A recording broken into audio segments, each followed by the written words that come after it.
श्री स्वामी समर्थ नवीन ब्लॉगमध्ये तुमचं स्वागत आहे। तर आम्ही निघालो होतो आज गावाला म्हणजे आम्ही नांदेडला जाणार होतो।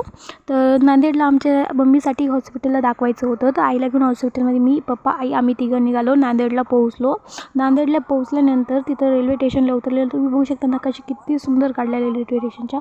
तर असं रेल्वे स्टेशन जास्त करून बघायला भेटणार नाही। त्याशी होती डॉक्टर बाबासाहेब आंबेडकरांची जयंती। तर आम्ही रेल्वे स्टेशनच्या बाजूलाच होतं। तर तिथं हे सगळ्या वस्तू होत्या, बसलेले लोक होते, झाडे घेऊन आम्ही वेटिंग रूममध्ये बसलो। तर कमी कमीत आम्ही 10:30ला पोहोचलो। तर आम्हाला 3 घंटे लागले डॉक्टरला यायला। 12:30 वाजता डॉक्टर आले। त्याच्यानंतर त्यांनी आल्याच्यानंतर वंदना केली। काही त्याशी डॉक्टर बाबासाहेब आंबेडकरांची जयंती होती। तर वंदना झाल्यानंतर मग आमचं चेकअप वगैरे सगळं आवरलं। तर आम्हाला कमी 2:30 वाजले। तर वेळ होता आमच्याकडे। तर आम्ही तिथून निघालो गुरुद्वारे बघायसाठी।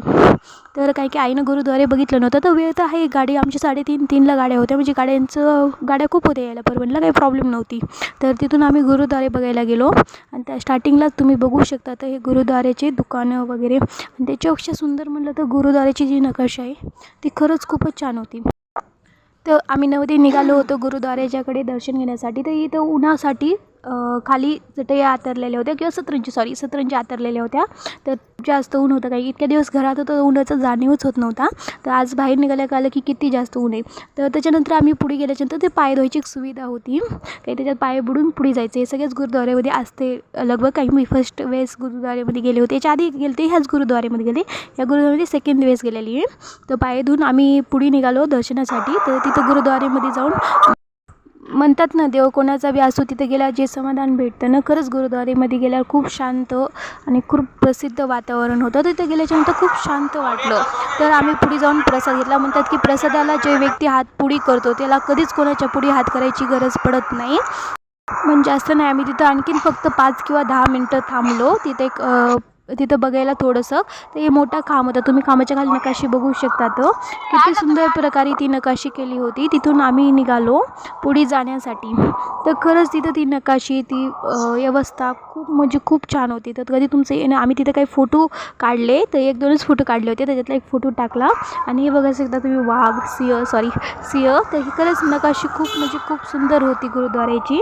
आणि इथून आमचं आता सगळं झाल्याच्यानंतर आम्ही तिथं कमीत कमी फक्त अर्ध्या घंट्यात आम्ही आवरून निघालो। तर आम्ही आता निघालो होतो स्टेशनकडे जाण्यासाठी। तर ॲटोन जाण्यापेक्षा थोडं पायी चलावं म्हणलं। तर पायी चलताना गुरुद्वाराच्या बॅक साईडने येत होतो आम्ही। इथं गुरुद्वारांचे म्हणजे जे लोक येतात त्यांना राहण्याची सुविधा होती, कारण 7 मजली बिल्डिंग आहे। तर तिथे राहण्याची सुविधा आहे, ते गुरुद्वाराच्या समोरच आहे। तर हे गुरुद्वाराचं सेकंड गेट आहे।